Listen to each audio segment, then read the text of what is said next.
We don't have anyone who got a miracle to get to visa in 2 weeks.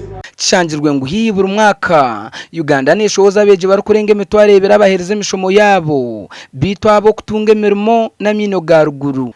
Are you ready to travel today?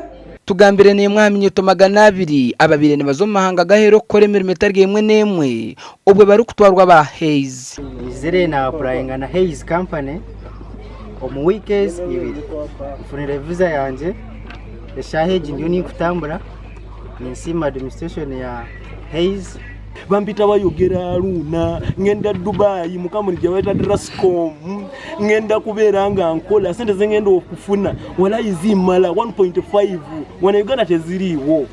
Hayes recruitment is the best. Go Hayes and go better. Manager w'ekitongore eki nagira ngo company egi nekwatana sana abagenzi babo abarigo mu mahanga gabaru kutwara abakozi aba okurebeka ngo umukozi yatunga obuzibu bamuyamba omuringo gono guru kwetengesa.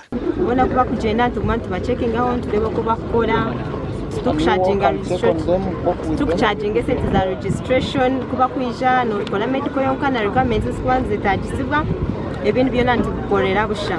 Kandi ugo biraryo mugenyi mukuru aha mukoro go kugabebera abo bya Christmas ahari aba basinjiro mu kazana ka Yesu Hayes Christmas babire bari mu John wamanya hamwe n'abandi. So thank you Hayes. Omwanzi waffe akulembedde mubonna John Nwamanya. Wow. Yafunye views or likes kubibiri mulunana muchinana. We are calling John live. So this is 3 million Uganda shillings.